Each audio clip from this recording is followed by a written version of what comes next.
How is Petunia, by the way? Yeah. And also, Petunia's very naughty. But also, she is made entirely of warm chewing gum. Because she is just, in everything about her is just squishy and flappy and amazing. But also, funny. she's very naughty. She has teeth like a tiny, ill-formed shark. And she bites. And she howls. She howled the other night. It was heartbreakingly adorable, but also infuriating because she's literally in the room with you howling. What even? I'm right here. You need to not do that. You weren't. First of all, you are as far away from your ancestor, the wolf, as you can physically be, dog. Ow. It was amazing. Anyway. At least you were awake, and she wasn't doing that while you were sleeping. She was doing it during supper. Ah. Oh. Yeah, I know, right? Yeah. The sheer audacity. We're trying to enjoy a meal here. No, I'm saying how audacious we were being. Oh, I know. To not have her. Yes. Sitting at the table. Right, in a high chair. Yes. Yeah. Next time. Oh, yeah. Okay. For sure. All right. Are we ready? I'm ready. I'm ready. So ready. I feel like this is really close again. Well, it is pretty close. I can move it back just a bit if that makes you more comfortable. I mean, I could have done that too. I just didn't have permission. Go ahead. Okay. Do it. Let me just get into it. If you have ever posted a piece of paper near the printer and then sat back and watched with utter delight as people shout at said printer because what you posted is that said printer is now voice activated, you may be a student of awesomology.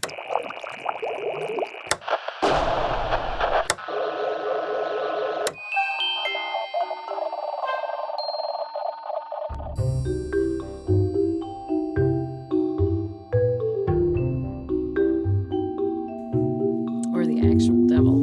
Hello and welcome, fellow awesomologists, to Awesomology, the show where we find awesome things and dish them up just for you. My name is Sue. And I'm Vince. In this episode, I can't wait. Man. Oh, friends. We have I don't even know how to doozy. describe it. A doozy, a dark hole of humanity. No, we're not getting into that part of it. But exactly. What we are getting into is what I would describe as the lighter side of conspiracy theories. Yes. So we have been talking about doing a conspiracy episode for, depending on which conspiracy theory you believe, either a year or more or several thousand years. And maybe in a different parallel dimension. It seems like forever. But there are so many that, to preface the discussion, because there's a particular type that we decided to research and bring to the fore. We made To bring the to the conscious fore? Like the forefront. To the fore. Okay. Yes. I was thinking, like, do you mean to the floor? To the four people that listen is what I mean. No, to the fore. To the fore. I don't. Yeah, it's a thing. Yeah, It's a thing. that makes Okay. sense now. It just took me a Thanks. minute. It's I'm okay. getting there. Okay, I had a flow. Yeah, I broke it. You broke I my broke flow. your flow. All this to say, there are a lot of very popular conspiracy theories that we think are challenging and interesting and perhaps cause us no small amount of mirth. But some of them are a little controversial. Mm-hmm. And so we deliberately tried to stay away from things Hot button things that we thought would upset people. Yeah. And there are some very specific ones that, because we know people, what we didn't want to do is go down a road of like, this person believes that thing and ha ha ha Right. at them. Yes. So we picked things that were light, and I think by being light, it means they're an extra level of ridiculous, right? Sure. Don't you think so? Sure. Yeah. Okay. Okay. So you got your preface. My preface is We can't double preface. we're definitely double prefacing. Okay. But as the intro, not the intro, we already did the intro. As the lead in to the first round of theories, I mentioned to you as we were coming down that there's a specific category that I came to in my as ever casual research.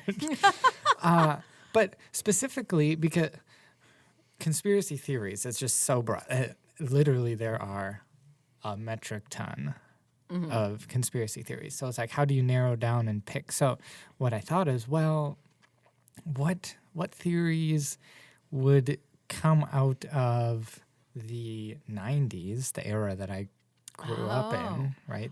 Wow. So that's where I started, just searching like 90s conspiracies, which then funneled into 90s TV shows, Right. conspiracies. Again, that doesn't narrow it down a whole ton. There's There still are a a lot ton. there. Yes. But in that, my preface is for you, listener, do still tread cautiously. There are some, as we are going to point out, there's some lighter, some funner. That's not Funner proper is grammar. not at all but proper I love grammar, it. but there's it's okay. there's some funner ones. There are also some really dark and more subversive ones. So just be aware as you're out there on the interwebs. Right. So we will share some links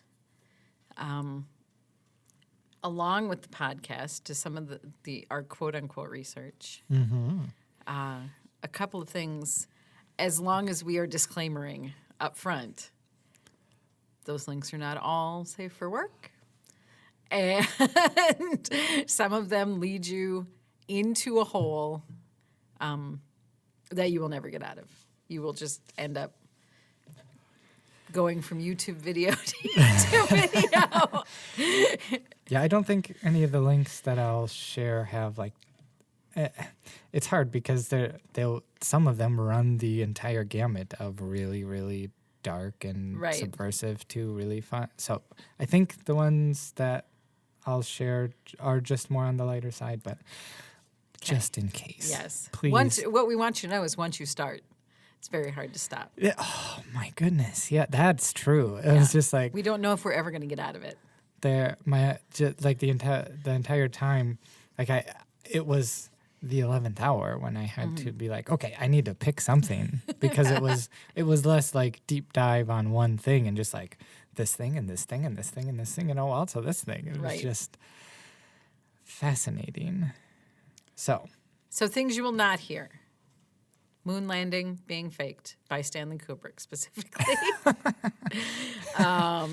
Anything, unfortunately, a thing that makes me sad is I could go on at length about the theory that Elvis faked his own death.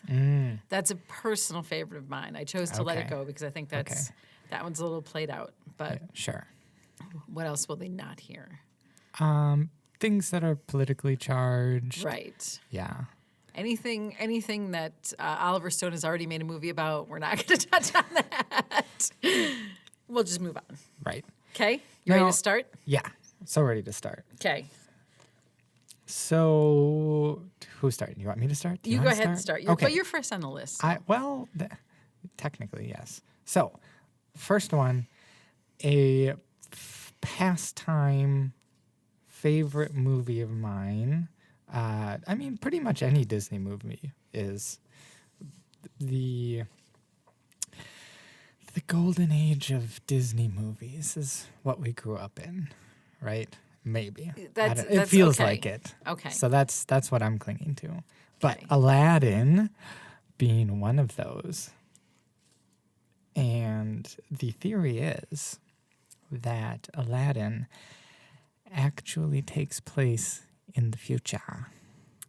I am going to need a lot more context to Okay. explain that. I hope you have brought all the context. Oh, yeah. So the theory posits that in one scene, the genie calls Aladdin's clothes, like references them, brushes them, like, oh, that's so 3rd century, Okay. right? So if the genie was trapped in the lamp for 10,000 years.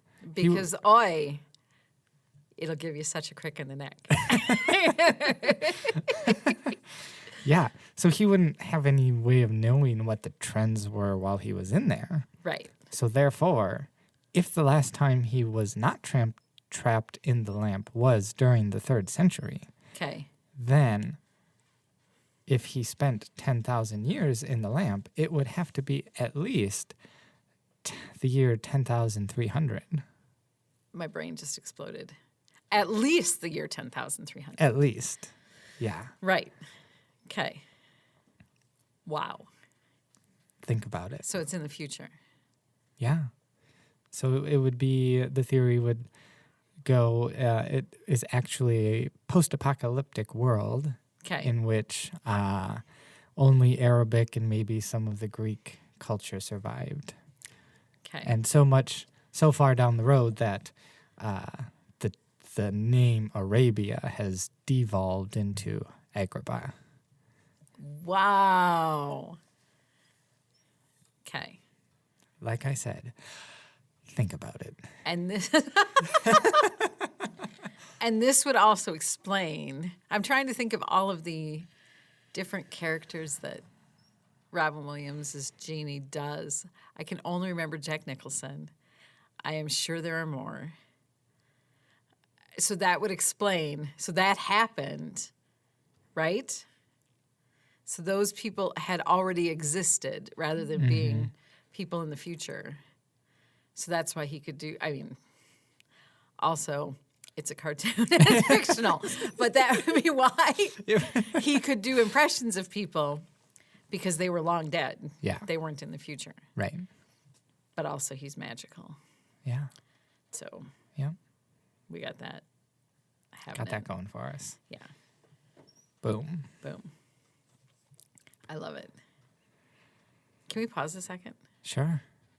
Is that my chair making all that noise? Yeah. Yeah, I don't. Is it picking we up now? We probably won't be able to hear it on the final product. Because I'm sitting here, I'm hearing that noise, and I'm like, does he know his chairs? Oh, yours is making that noise. Okay.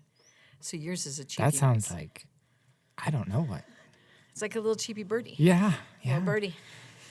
Okay. We'll just... Welcome to Osmology, where we record outside. cheap, cheap. And mine's more like a small duck. Maybe. I don't know. Okay. So I am excited that your first theory had to do with cartoons because I felt like I was cheating with what I had because it's more of a fan theory, right, than a conspiracy theory. Sure. But it is. Are you familiar with the Flintstones? Oh, yeah. Okay. Thank heavens. Only in vitamin form. Where they're doing you the most good. Yeah. Okay. This theory is that the Flintstones take place in a post-apocalyptic future, Wow. which I find so exciting. Wow. So, first of all, to really get a handle on this theory, you have to understand that the Flintstones and the Jetsons are happening at the same time. So the idea is... Sorry, the audience can't see my eyes blinking. Right. So they're happening at the same time. You. But it's a post-apocalyptic future where the difference between the Jetsons and the Flintstones is their income. Okay? So in this theory, the Flintstones are living down on the ground where we are, where we've basically decimated the planet, right, and had to start all over. Fortunately, there are animals, because otherwise I don't know how they would play records. But I'm getting to that too. Wait. And then the Jetsons, it says here, wait, I didn't even know this. The Jetsons live in Orbit City, which apparently I did not ever know it was named Orbit City. Yeah, And it's built above the clouds. Okay. So they can't see the Flintstones. The Flintstones can't see them because they're separated by permanent smog, Yeah, right? maybe? Sure. Okay. And because the people who can't afford to live in Orbit City are basically the poorest of the poor, they've gone back to handling things not entirely the way cavemen or post-cavemen, I guess, because they have houses and cars. Not entirely the way that ancient civilizations would have handled them, because they have record players and dishwashers and cars, and I can't even think of all of the different things that they have. But the reason that this theory says the reason they have those things is they are taking what's available to them and emulating what they remember from the civilization before it was wiped out. Wow. I know. I could not be more excited by this idea. And I never really even liked the Flintstones all that much. But this makes me want to rewatch it and then pretend the whole time that that's what's happening. Okay. What do you think of that one? Just wow. Just wow, right? Yeah. That's what I'm saying. There was a shocking number of this. Basically, if you want a 90s TV show conspiracy, here's the formula. Insert show name Right? is a post-apocalyptic world. True. Boom. Right. So many of them were. I also saw one that said that Breaking Bad. Are you familiar with Breaking Bad? As a concept. So Breaking Bad, I saw the first 3 episodes. I haven't gotten very far into it. The whole thing is over. My son loved it. The point is, it centers around a character named Walter White, and he is a former science teacher, or a science teacher. In the 3 episodes I've seen, he's still a science teacher, who develops a formula for meth, I think.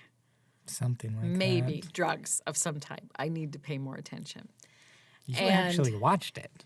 And then sells it with a partner, Jesse Pinkman, who used to be his student. Okay? Okay. So that's the whole premise of that show. And then his character devolves into like a criminal underground, like mastermind, whatever. The theory that I saw is that Breaking Bad is the pre-apocalyptic story that goes along with The Walking Dead. Wow. So that it was the way that Walter White and Jesse Pinkman manufactured their drugs that created the virus that created the world of The Walking Dead. So that's fun. So that's pre-apocalypse. Oh, yeah. I snuck that one in. I'm sorry. Okay. Okay, please That wasn't continue. on the list. Yeah, it wasn't on the list. I snuck it in. Well, I think you should go with your next one. This one, but I saw, so full disclosure, we listed just on our show notes, just the thing that this that the theory deals with, not what the theory is. So when I saw this next one, I was very intrigued because I was an avid reader of this collection. Okay. So look away from your show notes. Okay. And can you spell Berenstain Bears? Well, I just looked at it. Okay. But, yes. Yes. But Spell it's it. weird. It took me a while to get it down. Spell it. Berenstein. That is not how it's spelled. Do you believe me? No. How you spell the Berenstain Bears could be proof of a parallel universe. Wah, wah, wah. So what is exciting about that, the way I spelled it on the show notes, is the way I think it's spelled. It's the way you think it's spelled, which is the E-I-N, which would be like Berenstein, Bears, right? And in my head, that's how it was always pronounced as a kid. That's not true. You agree, though, before I get any further, you agree. Berenstein Bears, E-I-N. E-I-N, Berenstain Bears. Berenstain, okay. How I always pronounced it in my head. Okay. So I don't know if that plays into what you're about to say or not, but possibly. It's so complicated. I'm so excited. So here's how the way that you think Berenstein or if it's Berenstein or Berenstain and how it's spelled could indicate a parallel universe. I can't even now. I just said that sentence out loud. So there are a startling number of people, according to this article, that believe the name has always been spelt with E-I-N at the end. Okay? Which it has. In fact, it has always been A-I-N. It's named after Stan and Jan Berenstain, who are the authors of it, right? Mm-hmm. Their name is Berenstein, stain like wood stain. And the question comes up then, if it is and always has been spelled that way, and in a way that is objectively easier to pronounce, right? Why do so many people believe that it's Berenstein and spelled with an E-I-N? So there are a few theories about how this can happen. One of them, sometime in the last 10 years or so, one theory is that sometime in the last 10 years, reality has been tampered with and history retroactively changed. So basically saying the people that remember it being Berenstein, or spelled Berenstein, are a part of the timeline that existed before history was changed, and it was changed to Berenstain. So when we were kids, it was Berenstein. Now it's Berenstain because history was changed. Another one, which is so much more complicated, I'm not going to read it verbatim because I can't really make sense of it, is the parallel universe theory, which is that somehow we have undergone a phase shift in all four dimensions, right? So that the reality we're living in at one time was Berenstein, is now Berenstain. The same thing with our mirror reality. And something caused that. Let's see. Another one is that it was a time traveler. This is, I'm going to read this paragraph verbatim because it's one of my favorite things. Another theory posits that a time traveler sent back in time to stop the Y2K disaster inadvertently meddled with the Berenstein Bear name in the process. But Reese, however, who is quoted in this article, rejects this theory because, quote, time travel doesn't actually work this way.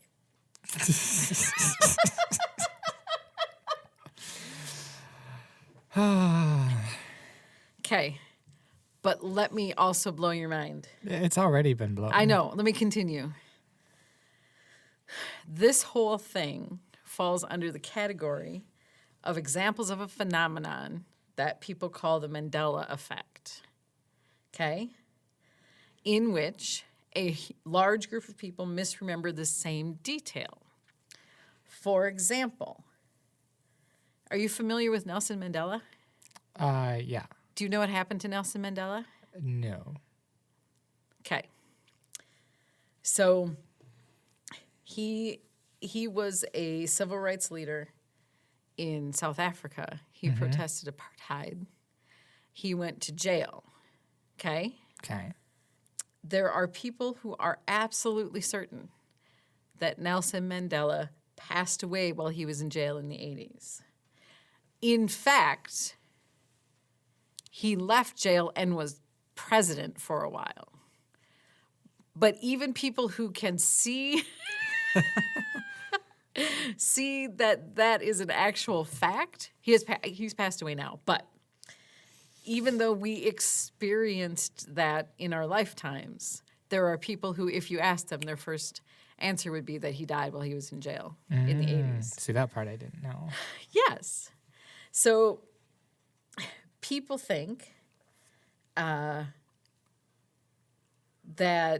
the big theory that explains all of explains, quote unquote, is that these are actually glitches in the Matrix, quote unquote. It's right here. I'm kidding you. And so there just are, so that leads you down that road of we're living in a simulation. Okay. And something glitched, whatever. Sure. But the article that I found on it goes on to say human memory is faulty, but sometimes it's easier for people to assume the whole universe is wrong rather than accept the idea that they might be. That's a fact. Yes. Yeah, no, what was so, I literally pulled it up, looked at it, I'm like, that, I can picture it in my mind. Right. So then I look at it, I'm like, no, that's wrong. That's objectively wrong. So I think I have the link to this article about the Berenstain Bears. And they included a picture. They included two pictures. Mm-hmm. Berenstain, like two covers of the books. Yeah. And if you look at them side by side, the one with an A looks objectively wrong to me. Right? And the other one looks right. Yeah. Wow. So I don't think I can continue. Are you done now? I'm done. You're going to I'm retire. going to have to go lie down. Yeah, you really should. Just wait. Just wait. Oh, boy. Okay. Okay. What do you got? So a favorite of conspiracy theorists, movie makers, tourists for the better part of the last 100 years has been none other than the Loch Ness Monster. I am fascinated by the Loch Ness Monster. I'm so excited to hear what you have to say. There is plenty. So it all started in 1933 or 34, depending on your source. A local newspaper ran an article about a couple who claimed to see and I quote, an enormous animal rolling and plunging on the surface. Okay. So I think maybe the article was in 33. In 34, perhaps, I don't have that specifically in my notes, a picture came out. The infamous, there's a name for it. Hold on, I have the article pulled up here. But the famous picture with the head sticking out of the lake. Okay. Which sparked then taken April 19th, 1934, but was later exposed, I believe, in the 90s as a hoax. Right, like the children or grandchildren of the person who did it. I didn't confess that whole. Sure, thing. I don't know. I didn't get that far. Maybe in a parallel universe, that's what's happened. I don't know. Sure. But what I thought was interesting. So lots of trying to find Nessie has happened over the years. Most recently, probably, a video released by the.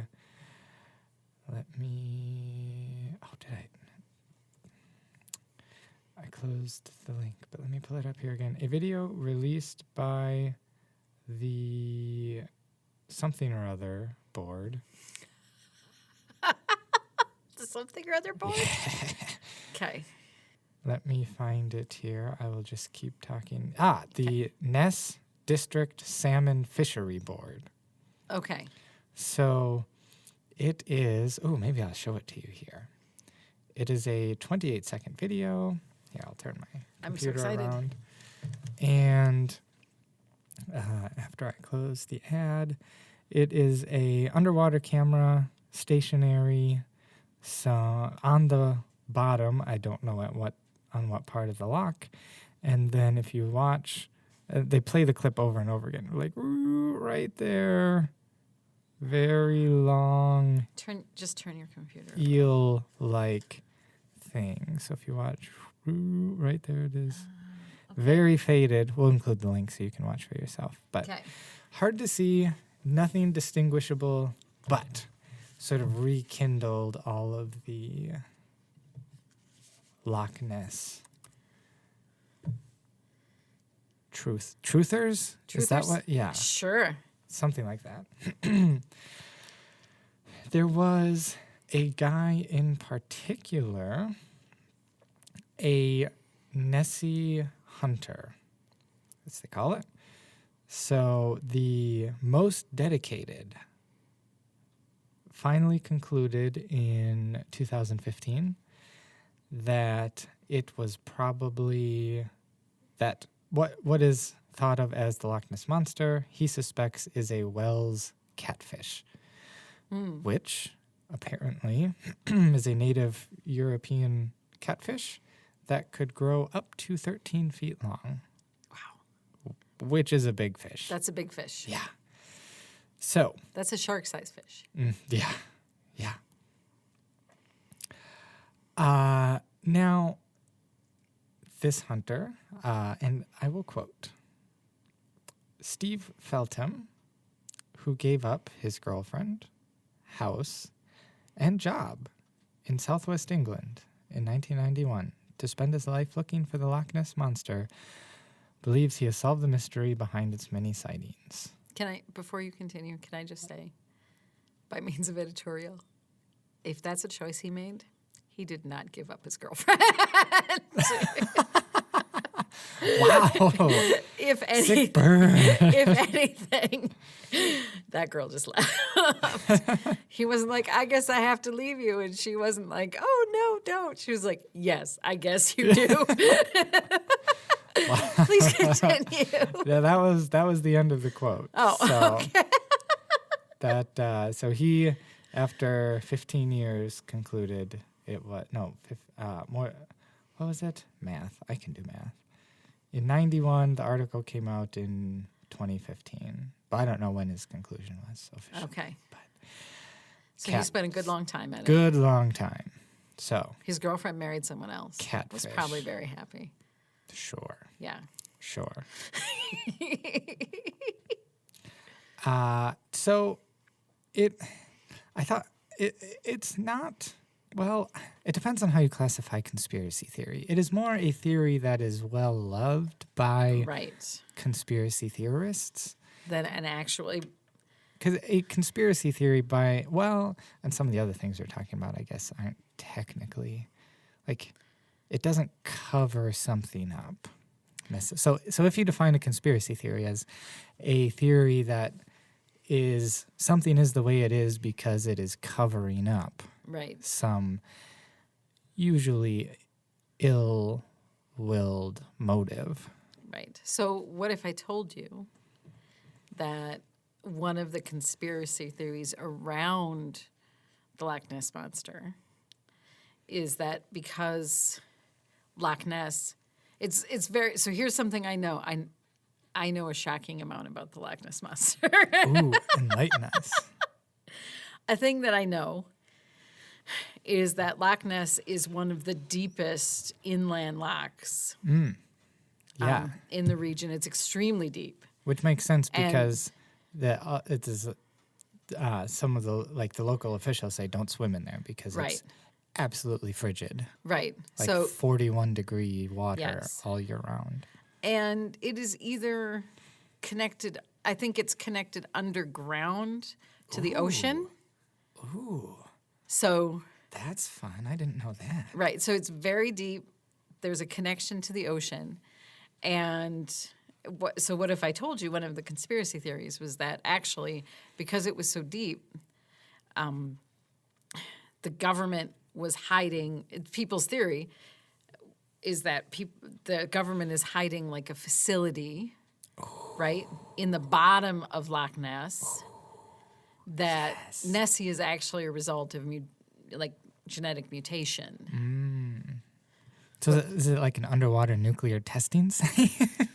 I'm making it up. What I'm asking you is, I'm sure. First of just all, saying, I think just about made it. it up, but I bet you $1 if we searched for that, it exists.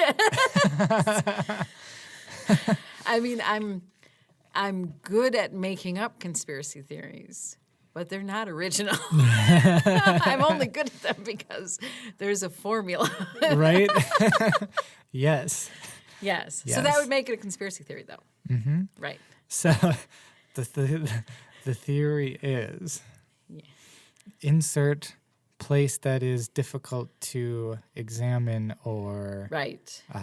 get to by Right. the general population. Drop is a a government, a cover-up nefarious. for Yes.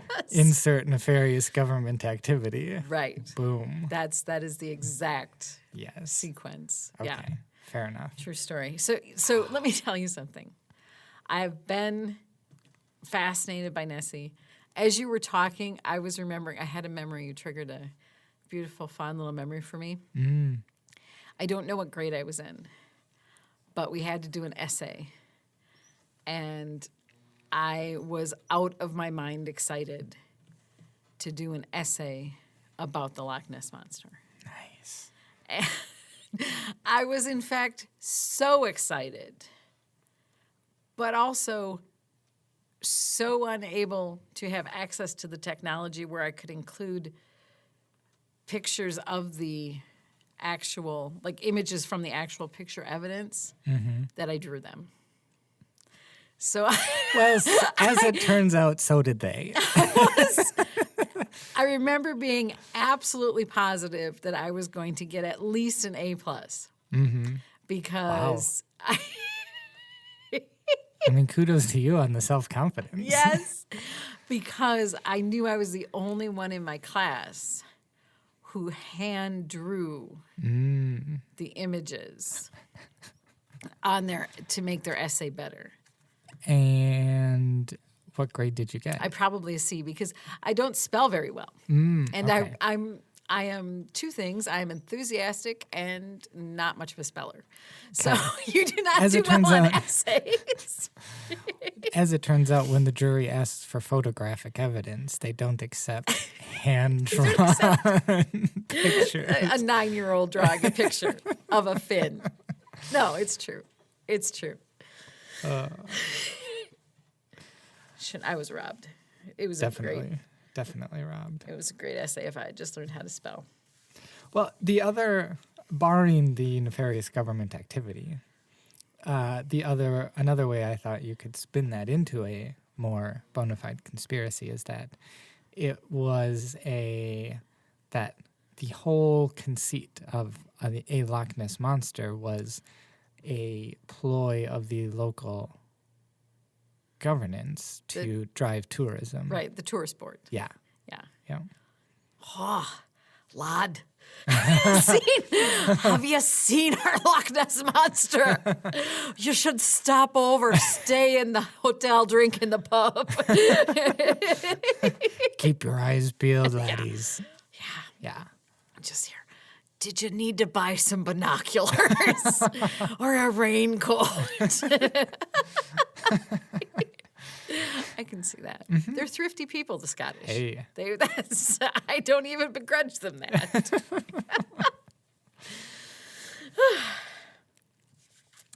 Okay.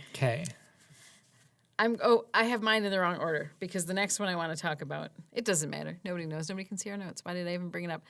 The next one is near and dear to my heart. Okay. Because my sister-in-law claims to be from Australia. Ooh. She claims to. That is a very specific word choice. Yes.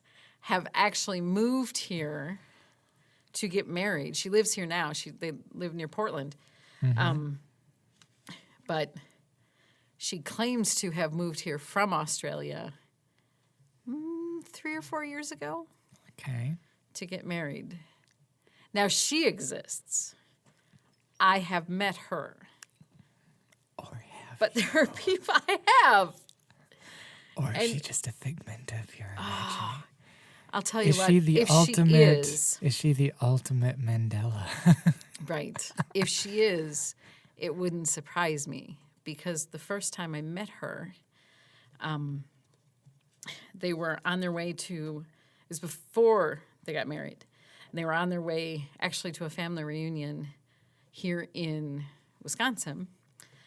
So she is married to one of my husband's half-siblings who he had never met. So they came along with his dad's ex-wife, who is delightful, and now everyone calls Mom in that family. Okay. And they came for a visit. And so her name is Peta. And the very first time I met Peta, this is why I could be making it up, she walked up to me and said, "Are you a hugger? I'm a hugger." And she hugged me. And I'm like, yes, I am a hugger. So Did you have a chance to respond? She could, no, Or not you really. were just I able went to in for the hug. respond with the hug. I went in for the hug. Okay. Yeah. So, yeah, she was not one of those people who was like, I'll stand back over here and ask you. It was more like, I'm on my way toward you. I am now enveloping you. You should duck if you are not a hugger. So, some people think Australia doesn't exist. Oh, yeah. Did we say that part yet? No. And that is the theory that I want to talk about right now. Okay. It is near and dear to my heart because every time I come across it, I tag her. And how does she respond? She usually responds to the affirmative that Australia does in fact exist, as does she. I mean, as she should. But if you're really a true conspiracy theorist, you would understand it's all a cover-up. that she's a paid actor. And they're making her say that. She is, in fact, not ever been to any place, the fictional place called Australia. Yes. So Now, which nefarious entity is coercing her? I'm glad you asked. It's the British government. Oh, So okay. the theory Okay. is she is real, but she's an actress. Let me find it. I have to find which page it's on. The basic theory is that Britain invented the convict colony of Australia, as an excuse to execute all of the prisoners that they said that they were, quote unquote, transporting to the penal colony. 162,000 of them, to be precise. And in order to cover it up, so they've had to continue this ruse of Australia existing since, I think it, I should have looked it up when Britain started transporting people, but I'm sure it was the late 1700s, early 1800s that people started being transported to Australia as convicts. So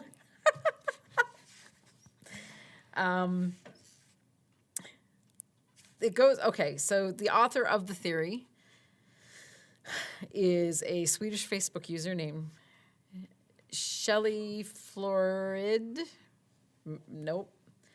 Sorry about it. Yeah, exactly. Whose expose attracted more than 20,000 social media shares. She called it one of the biggest hoaxes ever created,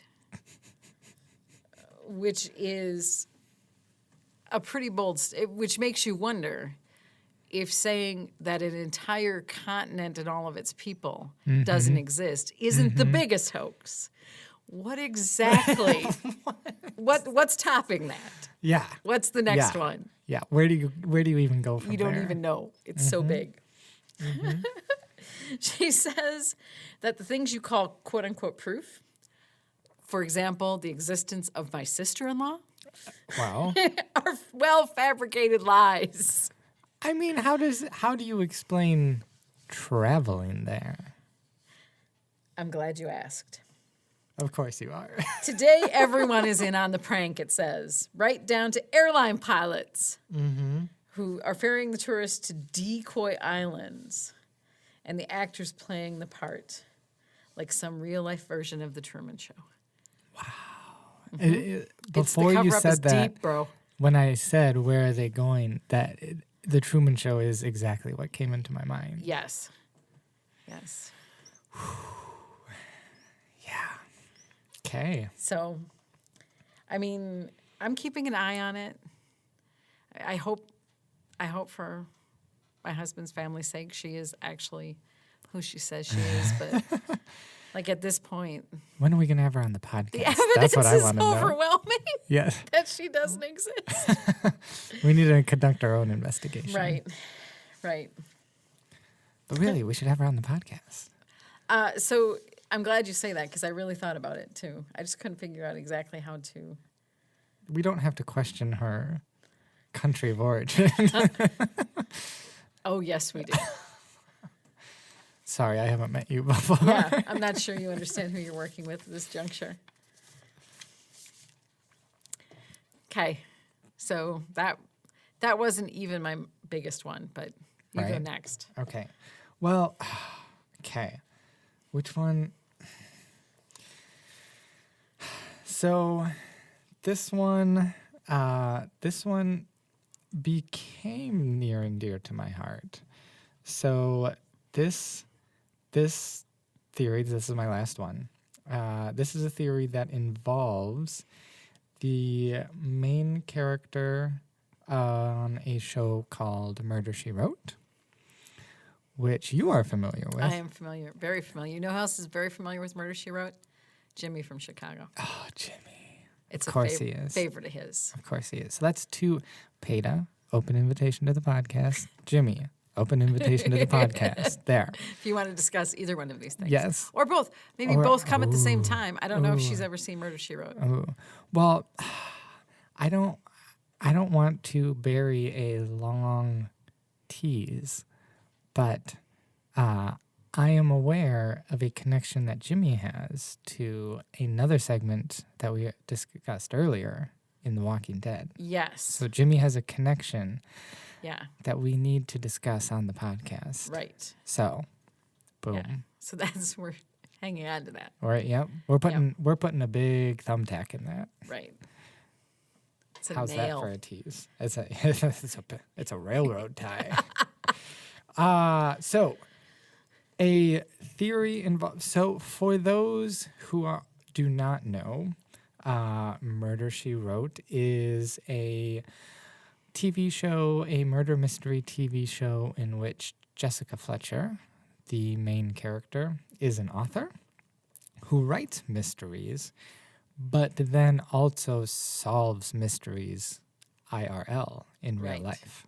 Right. So she is often brought on to the scene or stumbles upon a scene, which we'll get to, and becomes involved and then winds up being the reason the case gets solved. So here's the theory that Jessica Fletcher is actually a serial killer who disguises herself as a novelist and amateur detective. It makes so much It sense. makes so much sense. So Yes. I forgot to say, when earlier last year in May, we spent some time staying with my father-in-law while my mother-in-law and sister-in-law were on a mission trip to Africa. And I became well acquainted with Murder, She Wrote. Right. Delightful show. Yes. Very fun. So then when I saw this, I was like, no. So, indeed, she is actually the serial killer who is the one killing all of these people and then, air quote, solving the mystery. The mystery. So, And blaming it on someone else. yeah, framing. So the theory states, or the theory says, like, how else could she, again and again, and back to this, air quote, randomly stumble on these Right. victims, right? And then later figure out who it is. And this is my favorite part. And I'll quote this directly. Consider, too, that Fletcher lives in the cozy coastal town of Cabot Cove, Maine. Population 3,500. During the 12 years the show was on, 268 people were murdered, which would... Laugh at the sentence 268 people were murdered, but when you put the math together. Which would statistically make Cabot Cove the murder capital of the world. Either killers are flocking to the New England village, or Jessica Fletcher is a serial murderer whose gentle and pleasant British demeanor serves to throw people off her trail. Think about it. That makes the murder rate in Cabot Cove 8%-ish. Yeah. Off Right? the charts. Right? Yeah. Something like that. Something like that. Math. I don't know. Who knows Too math? high. I wish it was 10% because that would make more sense. Yeah. But slightly less than 10 in 100 people Right. knocked off, presumably by Jessica Fletcher. Yep. She was all like, oh, I was going to go to the farmer's market and then I was going to work on my book, but instead I'll just stab.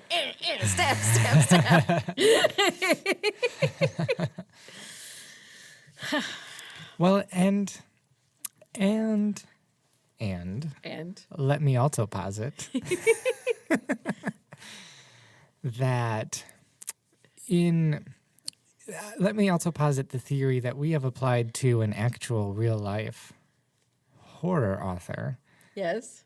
The question, how could you describe that in such a detail? Right. Having not. Right. Where does Yeah. where did the words come from Mm-hmm. that you can describe it so realistically? Yeah. Stephen King, Jessica Fletcher. What's going on? What's the deal? I don't want to follow that too far, though. I like that one. I like that one a lot. Okay. So here's my final one.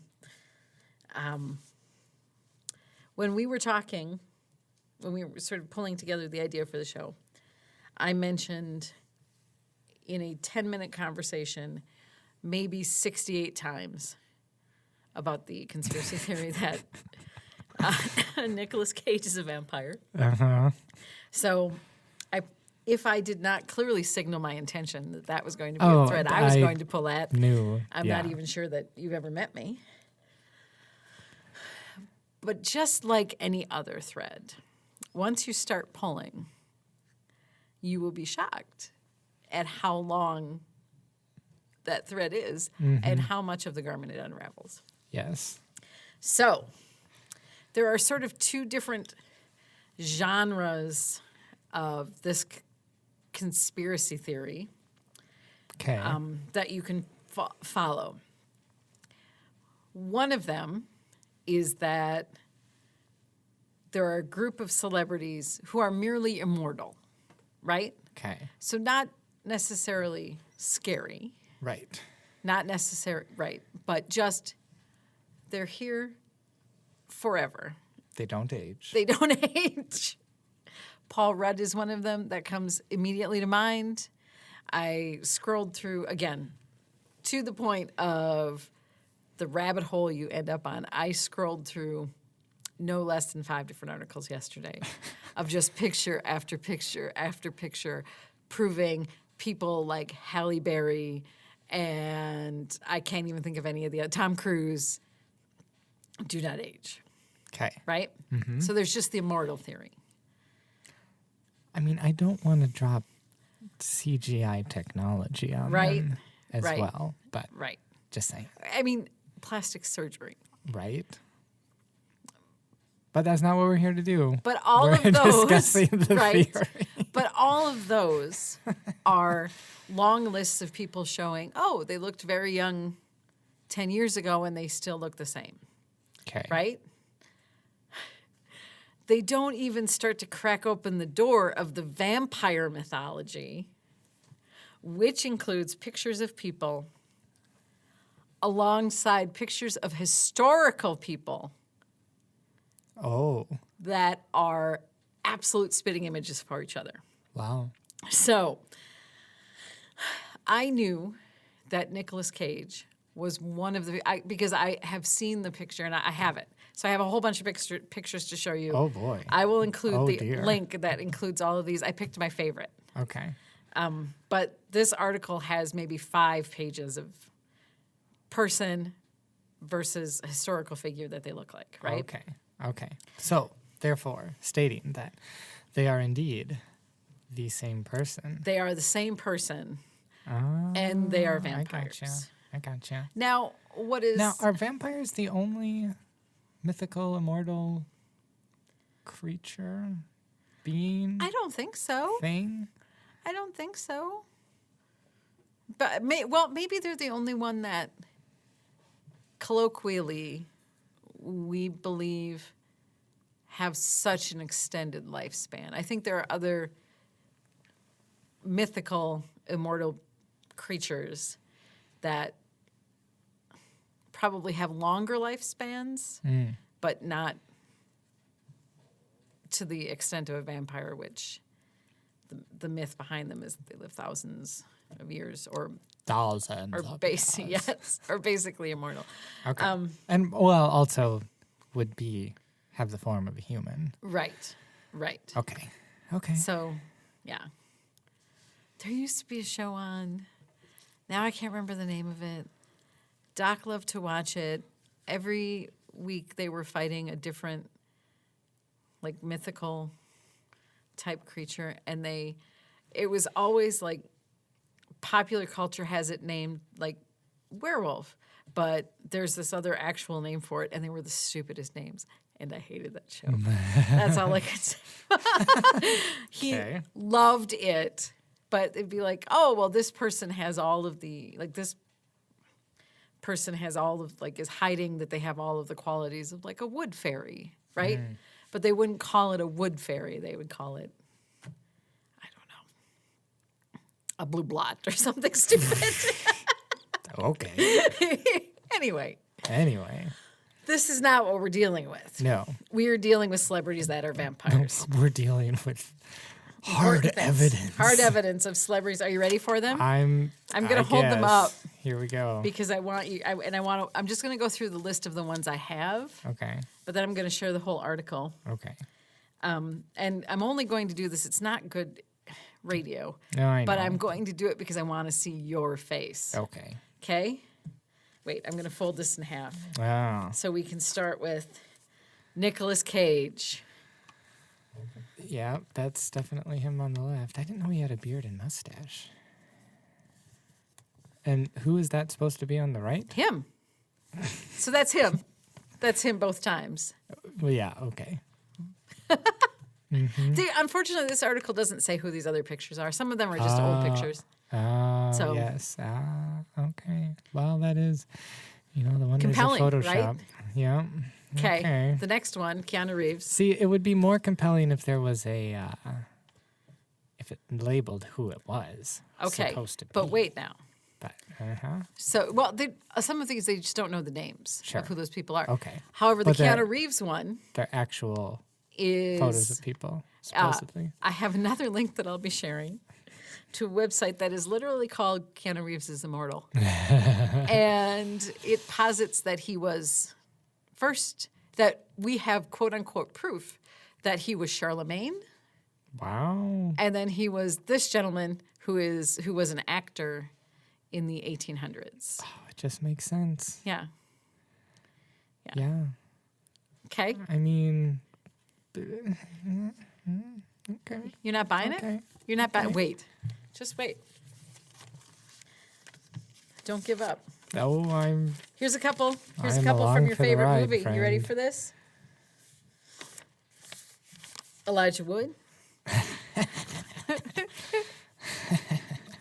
Right? Most definitely. That looks exactly like Elijah Wood. Like if you didn't say that. Well, this is also black and white and copy of a copy of a copy. But Right. if you didn't say that was a historical photo, you'd be like, "Oh, what movie was that?" Right. Yeah. Okay. Now Yeah. flip. Just flip to the next Okay. side. Okay. And Orlando Bloom. That one is almost That one uncanny. is striking. Right. Yes. Right. That even like the hair, like It's the basically same. nothing's changed. Right. Except now here, I don't know the actor's name, but maybe like in our lifetime, he has already taken another identity. Do you think they would do that? Yeah. I mean, why they're mythical. not? What? They're mythical, so Right. you know. 'Kay. So here's a conspiracy for you. In between the filming of The Lord of the Rings and The Hobbit, he disappeared. Nobody knows what happened. And so they had to get somebody to play Legolas Right. in The Hobbit. And then this other dude shows up. He's like, I pretty much just look like Orlando Bloom. Right. I'm gonna do. Let But me do yeah, this. What? So they already had the role of Legolas filled by then. Yeah. So then he got barred. Think about it. It's now you're moving down into the Avril Lavigne theory, which is a whole thing about how she passed away. The singer, she passed away and she was replaced, and nobody knows. Okay, But this would be the vampire theory. That Right. He didn't like. right. He just disappeared for a while, and then re-entered society as a different person. Alec Baldwin. Yeah. Now, if I am correct, let me see where that right there actually is a former president. I think that is Rutherford B. Hayes. But it is eerie. The Yeah. similarity, true? Yeah. Steve Carell from The Office, right there. I know, That one's right? hilarious. Oh, what a mustache. Yeah. Yep. It's handy that the finer details of this gentleman's portrait are blown out. Right, So and or covered up by hair. yeah. Yeah, Yeah. I do assume that if you shaved some of these people that they would look nothing alike, but. And then, that's my last page. Okay. So that is the vampire theory, that these people are just around and they're vampires. Wow. Wow. Yeah. That's all you have to say to that. I gotta Just say wow. about that. That is your way of saying. That is what you say to me when what you're saying in your head is, I am not about to give credence to the shenanigans that you are putting out here. And if I say anything other than, wow, in exactly this tone of voice, you'll keep talking. True? Not untrue. No. Wow. Wow. Okay. Not nice. So those were our conspiracy theories. Those were our fun and conspiracy crazy. theories. That was good. That was fun. That was. Let's do pretty that another fun. 7,000 times. Okay. Okay. Okay. I mean, there's. Yeah, man. There. I mean, that just had, like, there's an element to that. Just celebrity lookalike or like the doppelganger theory, right? Right. That just is interesting and fascinating to look at side by sides. There's a guy who did a project. Well, it wasn't for school. It was while we were in school, but he would side by side people from the school, professors or students, alongside celebrities. So Fun. similar appeal. And did he put you alongside Michael Cera? No, I heard that separately. Yeah. Yeah. I have to tell you, as you and Michael Cera both age, though, you're aging apart. Yeah, So I only ever saw, and I would have to really search to find it. I only ever saw one photo that looked like, that I thought would be a striking similarity. okay. But if I could find that and then find a similar photo of me at that, in that, yeah, I think it would be pretty striking, if only for a moment. Right. And you bring all of the same charm that a Michael Cera does. I have no idea what that means. Good. I had never even heard of the guy until somebody said that. That makes it that much funnier to me. I just want you to know that. That's hilarious to me. He's fine. He's a good actor. Let's move on. Okay. You ready for your favorite? My favorite part of the show, Yeah. Creative Soup. I should find some fun sound effect to throw in there. We do have sort of a bubbling something in the intro. Yeah. We could just pull that out. Yeah, there's no need to, because we're not sticking with this name. Oh, yeah, we are. No, Yeah. we're just not. Yeah. It's great. Something will come to us. If you have, if you're listening and you have ideas for what we can call this segment, just go ahead, leave those on our Facebook page, !QSO. Yeah. Leave You don't worry. You don't have to bother. We've already got a name. It's lovely. Call in, anything at all. Carrier pigeon. Sue's begging you, please. Write it on a piece of paper, put it in a bottle, throw it in the ocean. Someday you'll find it. Anything at all that you want to do for a different name. Okay. Okay. So it's time for none other than Creative Soup, the part of the show where we toss something awesome into your creative soup. Yeah, we could workshop that a little. Yeah. Like, for starters, taking the name out. Do you want to start? Wow. What do you have? Wow. Do you want to talk about?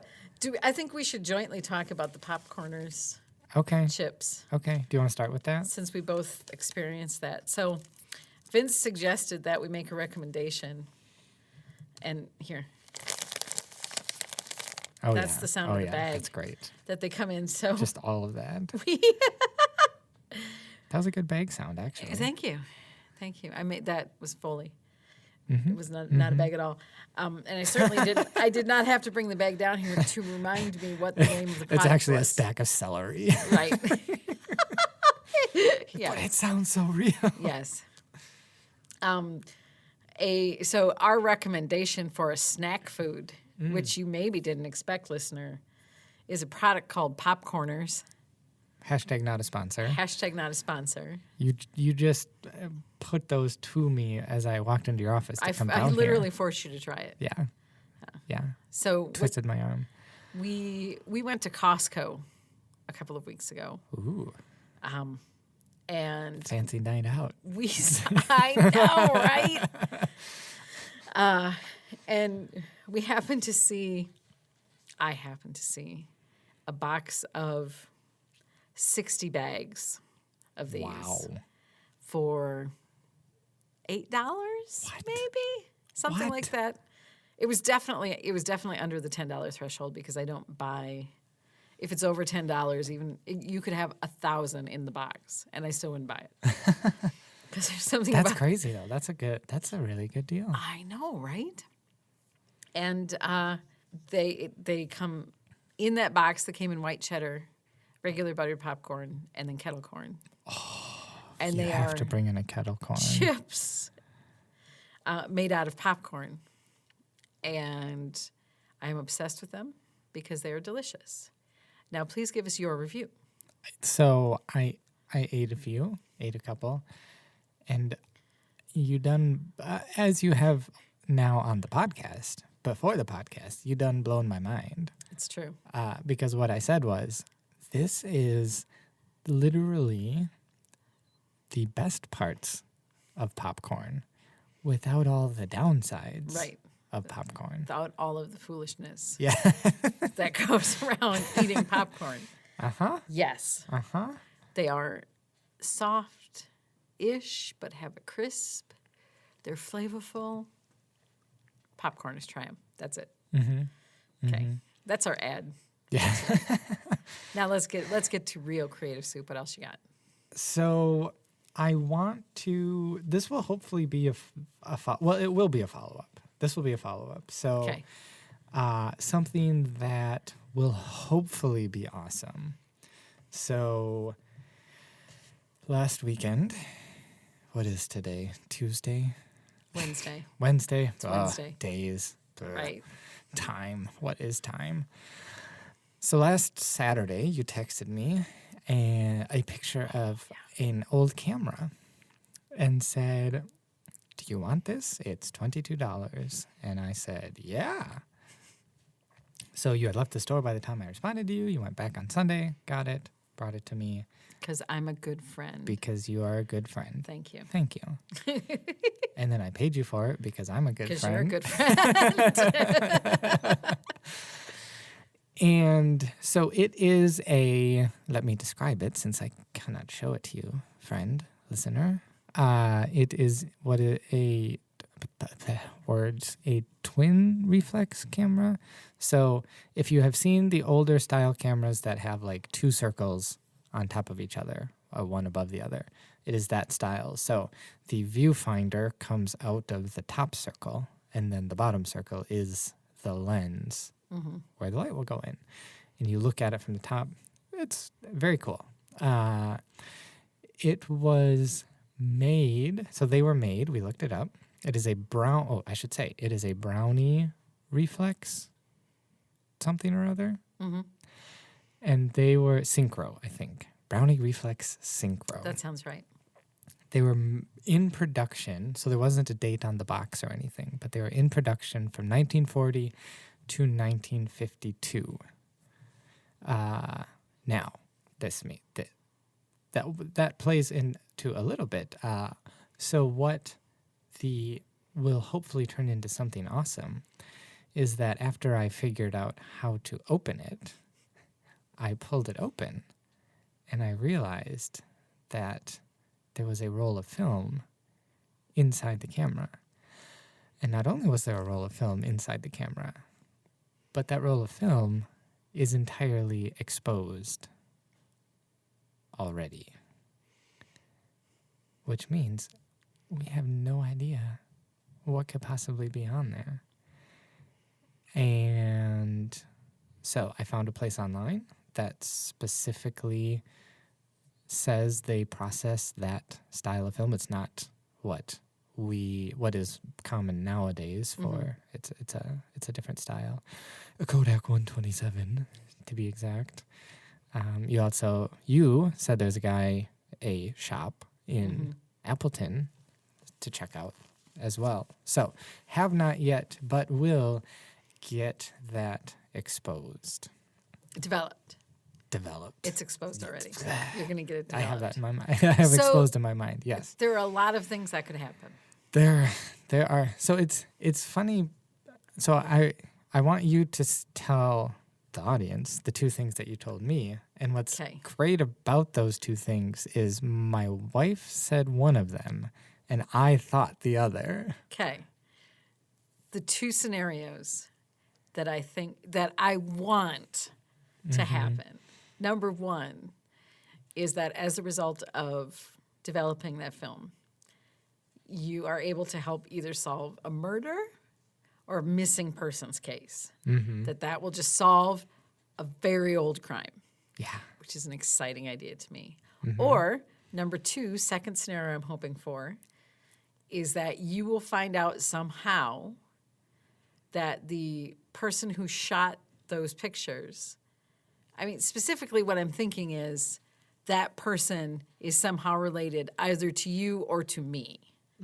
I want to get in on this just because I found it and purchased it. So I just want you to know I'm trying to kind of claim a little corner of that fantasy. Fair enough. For my own. Yep. Especially because it is going to make me so angry if you solve a murder with it. And clearly I could have purchased it because I did. Yeah.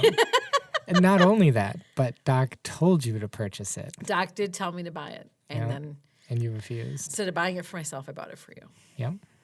Yep. Right. So I was beyond excited when I pulled it out, realized it's sort of this progression, right? Like I pull oh, there's something in here. Oh, that's the roll of film. It's exposed. And it's just the possibilities. And what I did in that moment, so my wife and I want to make a video of that process. So immediately I shut the camera, put it back in the box. I'm well, we got to save it for the video. So whatever is on there will be some sort of video to come. So we will get them developed and then do some sort of reacting to whatever it may be. Okay. So are you going to develop them, take the sealed envelope, open the envelope during the video? Mm-hmm. Okay. Oh, yeah. Oh, yeah. Oh, yeah. Okay. And that's part of your wife's whole idea that just every box you open from now on, you just have to get video of. Yeah. Right? Okay. Right, yeah. And anytime I get another camera to add to the collection, better just in case. Worst thing you're going to have is a little B-roll. Right? Exactly. A little reaction shot. Right. Yeah. Okay. So that does move nicely into, that transitions nicely into actually talking about that shop, which is a story I've been hanging on to, which I told you yesterday. Oh, yeah. And okay, so we are not going into the wrap-up yet. We have another mini segment. Yeah, well, okay, I'll make it quick. This is me rubbing my hands together in excitement. Because this was my contribution. Okay, to my part of the creative soup. Just in general. This is my part of this as yet unnamed segment. Murray Photo, right? We looked it up. Yeah. Murray Photo is the name of the... Murray Photo. Murray, M-U-R-R-A-Y. Not Marie. That made it sound like Marie. Oh. Murray Photo. Murray. It's in Appleton. We were in Appleton the same day we went to Costco, as a matter of fact. Sweet. So they are... Just getting deals all over the place. Yeah. So the shop is downtown. The first time I wandered in there, it was because they used to have a farmer's market in the mall it's in. They don't have that farmer's market anymore. But what they do have is all of the information that would make it appear as if that farmer's market still exists on their website. So we had one person tell us that the farmer's market didn't exist, or that it had moved to a different spot, and that it was only monthly now. Used to be every Saturday in this mall. And then we went to look for proof of that, and we didn't find a definitive answer. So I said to my husband, there are 2 stores in that entire mall. Out of the 5 stores in the mall, there are 2 of them that I would actually like to go see. One of them is this camera shop. The other one sells tchotchkes and cute things like that. And the other one I actually bought War of the Worlds comic coloring book, which is exciting. But we went into the photo shop. We got there. The person who told us it wasn't there anymore was right, but the photo shop was still there. Okay. And I was wandering around and looking around, and my poor husband, who he is cognizant of what a camera is. And if I am almost an amateur, right? I don't even know if I could say, oh, I'm like an amateur photographer. I would not even say that quite that boldly. Just a whole lot of selling yourselves short there. But as ignorant as I might be, he is fully ignorant on what anything. So he's following rather than, and not to say he's a very intelligent person, but I know very little. He knows nothing. Okay. So all he can do, he can't even look at something with interest because he doesn't actually even know like what things are for. Wow. So I don't like. It sounds really mean the way I'm saying it, but I'm actually trying to be empathetic, which is to say, how boring to walk into a shop if you have absolutely no connection with what anything is, other than he does know what cameras are. And I have no interest in buying any of it. And I'm just saying it in such an empathetic way because when he wants to go into a video game store, that's how I feel. Fair I'm browsing around, and they have a nice selection of used lenses, all in a nice glass case, right? And I find where all of the Canon lenses, because I have a Canon camera, are. And I am standing at the counter, and I am having the conversation with myself that I have every single time, and I know I need to get better about this. And the conversation is this: you probably wouldn't be able to choose a lens that would actually fit your camera. You're awfully bold to be looking at these lenses. Try and make a face that looks like you know what you're looking at. So that's what I'm doing. Okay. And the owner walks up and asks, if there's anything, if I'm looking for anything. And I make the joke.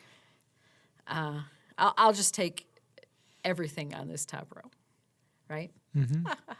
And he said, why don't you buy the whole store so I can retire? Wow. I won't relate the entire rest of the conversation, but suffice it to say, those 2 opening salvos from 2 people were a really good way to start a conversation. Because I stood at that counter talking with the owner of this shop for a full 30 minutes. Wow. Doc stood there with me for a little while, and I'm watching him out of the corner of my eye, and I could see the look on his face when he realized, oh, this isn't ending anytime soon. And I turned and said, if you want to go look somewhere else, just come back and get me. And he had time to walk out, go up to the 2nd floor, come back down from the 2nd floor, walk around the mall.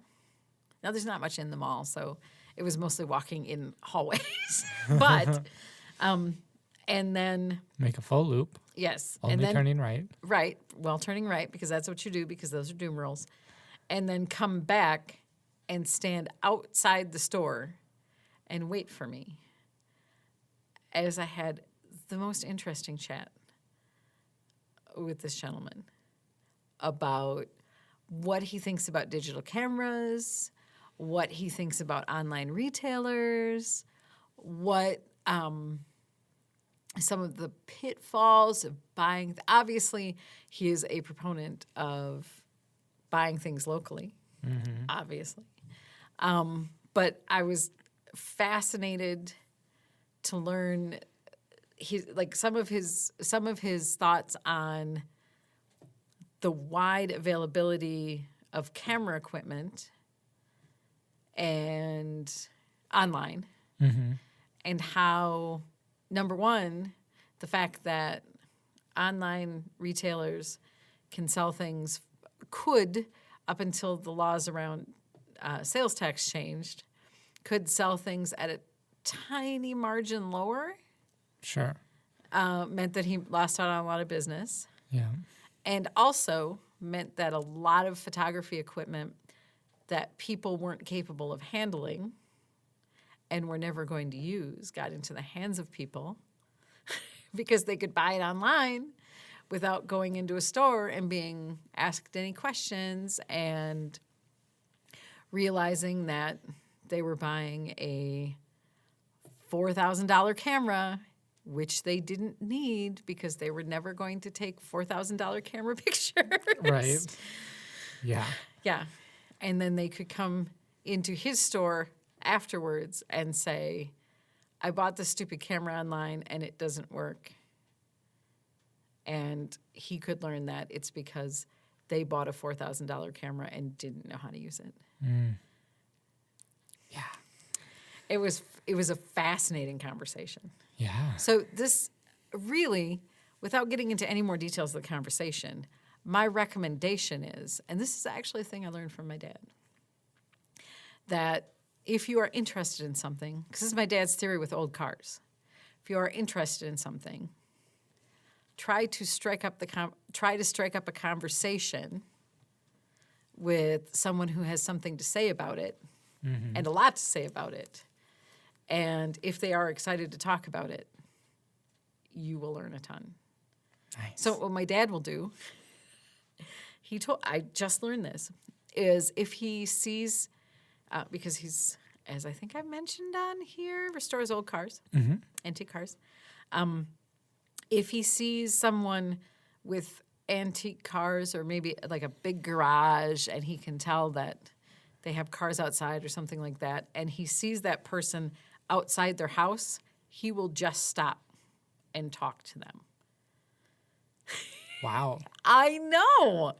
And he said he has never, as long as they weren't like going anywhere, he really has never had anybody not want to talk to him. And he's had total strangers take him all the way through like all of their shops and all their whole collection and show him everything and let him look all around. That's great. So that is a Ron Winters theory of life that I am promoting. Okay. Yes. Very cool.